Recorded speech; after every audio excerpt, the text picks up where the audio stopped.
आपको गीता मिलेगा, कुरान मिलेगा, बाइबल मिलेगा, रामचरितमानस मिलेगा, बजरंग बली का किताब मिलेगा, तरह तरह देवी देवताओं का किताब मिलेगा।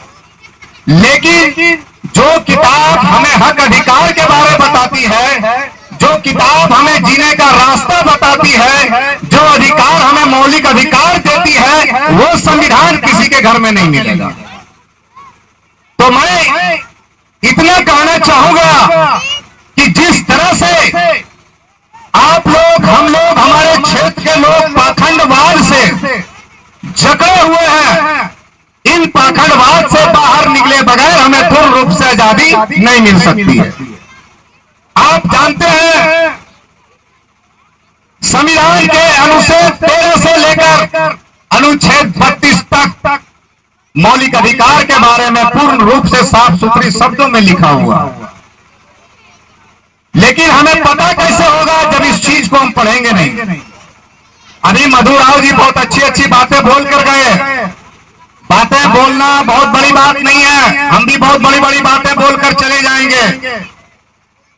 हमें खुशी तो उस वक्त होगी जब हमारी बात, हम लोगों की बात, यहाँ उपस्थित लोगों की बात आप लोगों तक समझ में आए और आप उस पर अमल करें, तभी हमारा बोलना कामयाब होगा। अन्यथा हम जीवन भर इसी तरह भूखते हुए मर जाएंगे, कोई नाम लेने वाला नहीं रहेगा, हम चले जाएंगे, कोई दूसरा आएगा, तीसरा आएगा, इसी तरह जीवन कटता रह जाएगा। और हमारी स्थिति जो आज है वो कल भी रहेगी, इसमें कोई बदलाव नहीं होने वाला।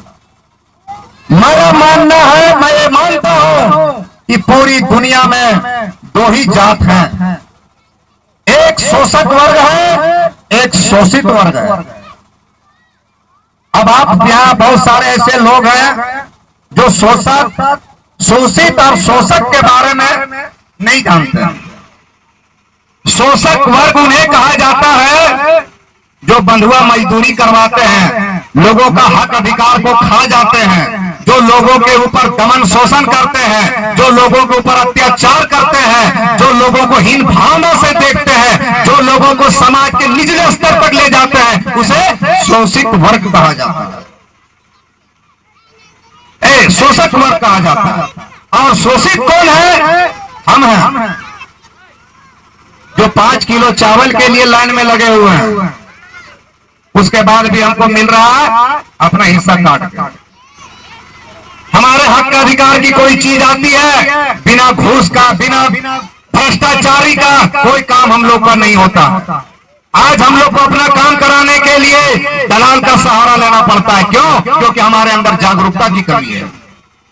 आज आप ब्लॉक जाइए, डीसी ऑफिस जाइए, एसपी ऑफिस जाइए, जितने भी सरकारी विभाग हैं वो किनके लिए है? हमारे और आपके लिए, ये आम जनता के लिए है। ये सारा सिस्टम इस देश की नागरिक के लिए है, ताकि किसी भी शोषित वर्ग आए तो भी समस्या लेकर उसका निवारण करना हमारा काम है। इसलिए उसको कुर्सी पर बिठाया गया। वो कुर्सी उसके बाप का नहीं है, जिस कुर्सी पर वो बैठ रहा है वो कुर्सी उसके बाप का नहीं है, कुर्सी हमारे बाप का है। लेकिन किसी भी दफ्तर में जाएंगे तो बाबू अभी बिजी है मीटिंग में, बाद में बैठिए, 2 घंटा के बाद आपसे मिलेंगे। उस वक्त हमारा खून खौल जाना चाहिए कि ये कुर्सी जो बाबू आपको दी गई है, जो ऐसी गाड़ियों में घूम रहे हैं, जो ऐसी कमरे में बैठे हुए हैं, ये आपके ससुराल से नहीं मिला है, ये हम गरीबों का अधिकार टैक्स के पैसे से आपको मिला है। ये आपको जानना बहुत जरूरी है और ये जानकारी आपको संविधान के अलावा कहीं से नहीं मिल सकता।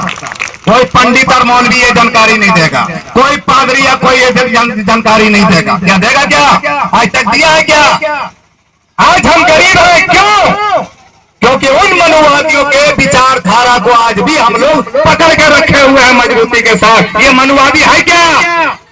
ये मनुवादी, ये वो वृक्ष है, वो वृक्ष है जिनकी हजारों टहनियां हैं। आप कितने टहनियों से बचिएगा, एक न एक टहनी आपको जकड़ के रख लेगा।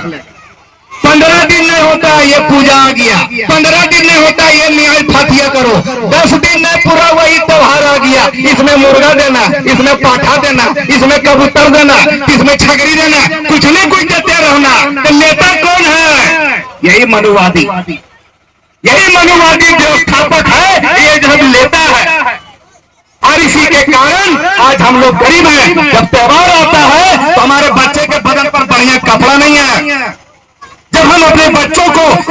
तरह से शिक्षा देना चाहते हैं तो मेरे पास पर्याप्त पैसे नहीं है कि उसे प्राइवेट स्कूल में हम पढ़ा सके।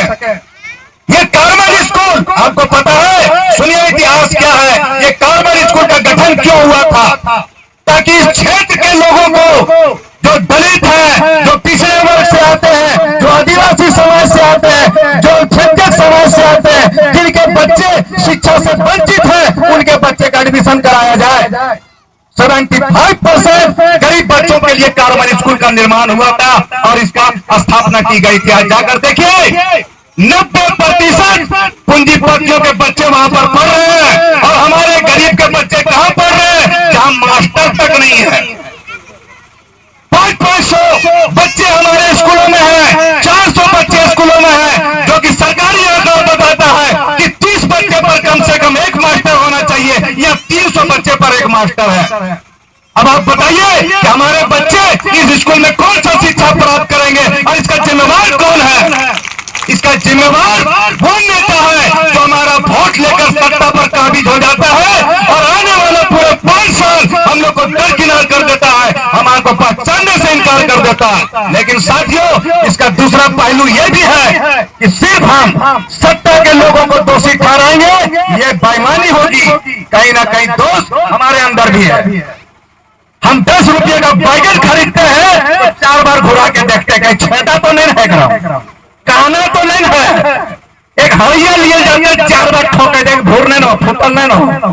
लेकिन 5 साल के लिए अपने भविष्य को जब हम चुनने की बारी आती है, चुनाव के माध्यम से जब विधायक चुनने की बारी आती है, सांसद चुनने की बारी आती है, आंख बंद करके हम उसको वोट दे देते हैं। हम ये भी नहीं देखते कि हमारा वोट जा कहां आ रहा है। कल तक जो विधायक सांसद हमारे क्षेत्रों में चप्पल पहन के घूम रहा था, आज वही विधायक सांसद हेलीकॉप्टर में उड़ रहा है और वहां से हम नजर आ रहे कीड़े मकोड़ों की तरह। यही अधिकार बाबा साहब ने दिए थे, आपको पता नहीं है। आज 20% मुस्लिम है, पूरे भारत के अंदर 20% मुस्लिम है। और इस बात को मैं दावे से कहता हूं कि हमारा भी अगर कुंडली खो दिएगा तो कहीं न कहीं मेरा भी परदादा छरदादा साला कोई चमारे पुरिया निकलेगा। क्यों हमारे पूर्वजों ने धर्म परिवर्तन किया? ये वनवादियों के झुंड के चलते। यहाँ तुम पानी नहीं पी सकता है, इस रास्ते से तुम गुजर नहीं सकता है। ये जुल्म और ज्यादती के चलते लोगों ने धर्म परिवर्तन किया है और आज ये भी बदस्तूर जारी है। और साथ आज भी बाबा साहब अम्बेडकर के नाम पर पूरे देश में हजारों संस्थाएं चलाई जा रही है। और ये भी सच्चाई है कि उन हजारों संस्थाओं में तकरीबन 900 संस्थाएं ऐसे हैं जो उन्हीं ब्राह्मणवादियों का, ताकि आपको खंड खंड बांट दिया जाए, खंड खंड बांट दिया जाए। एक जगह आप जमा होंगे अपने अधिकार की बात करेंगे, एक जगह जब जमा होंगे तो हमसे हक छीन लेंगे और आपको काबिज हम होने नहीं देंगे। यही सत्ता सिंहासन से दूर रखने के लिए हम लोगों को विभाजन करके रखा गया। ये विभाजन कब तक ये विभाजन सहेंगे हम लोग? कब तक ये दुख दर्द सहेंगे हम लोग? कब तक बाबा भीमराव साहब अम्बेडकर साहब को हम लोग धोखा देते रहेंगे? आज उनकी आत्मा भी रोती होगी कि जिनके लिए मैंने बलिदान दिया, मैंने हर कुछ किया, मैंने पूरी दुनिया से लड़ गया, आज हमारे बच्चे कीड़े मकोड़ों की जिंदगी जी रहे हैं। और बाबा साहब की आत्मा को अगर संतुष्टि पहुंचाना है तो उनके रास्तों पर चलना पड़ेगा, उनके विचारों को अपनाना पड़ेगा, उनके लिए शिक्षित होना पड़ेगा, उसके लिए संघर्ष करना पड़ेगा, उसके लिए संगठित होना पड़ेगा। और इसके बगैर हम लोग को कुछ हासिल होने नहीं जा रहा। बोलने के लिए हमारे पास बहुत शब्द है, लेकिन हमारे पास बहुत सारे वक्ता है। इन लोगों को भी अपनी बात बोलनी है। और कीर्ति बाबू ने ऐसा जगह मंच बनाया है कि यहाँ गर्मी बहुत प्रभाव पड़ रहा है। हर कोई बात नहीं, हम लोग देहात के आदमी भाई, गर्मी ठंडा बरसात हम लोग के लिए कोई मायने नहीं रखता। लेकिन जाते जाते साथियों, माताओं, बहनों और बच्चों, एक बात हमारी याद रखना, कल हम रहे न रहे, जिंदगी मौत किसी के भरोसे में नहीं है, कब आएगी कब जाएगी। आज हम बोल रहे हैं, सुनिएगा, कल पप्पू खान मर गया। लेकिन मेरे कहे हुए शब्दों को जरूर अपने दिमाग में रखिएगा। पाखंडवाद से मुक्ति पाना ही जिंदगी का उद्देश्य बनाइए। वो सारे पाखंडी चीजों को निकालकर घर से फेंक दीजिए, मन से फेंक दीजिए और हमेशा अपने हक अधिकार की बात कीजिए और अपने बच्चों को हक अधिकार की बात बताइए। और मधु जी ने भी, मैं आते आते एक बात सुना था, नशा, ये नशा है जो हमारी नस्लों को खोखला कर रही है। मैं हाथ जोड़कर उन सभी नौजवान बंधुओं से विनती करूंगा कि नशा से दूर हो जाइए, क्योंकि कल जब आपका बच्चा नशा करके आएगा तो आपको ताकत नहीं होगा अपने बच्चों को यह बोलने के लिए कि तुम नशा करके क्यों आया, क्योंकि आप तो हर दिन नशा करते हैं, बेटा भी तो आप ही के नक्शे कदम पर चल रहा है। तो एक बेहतर समाज बनाने के लिए नशा मुक्त समाज बनाना बहुत जरूरी है। और इसी के साथ मैं अपनी बातों को समाप्त करता हूं। यहाँ उपस्थित सारे मां बहन बच्चों को फिर से धन्यवाद देना चाहता हूं और जाते जाते सभी साथियों को जय भीम।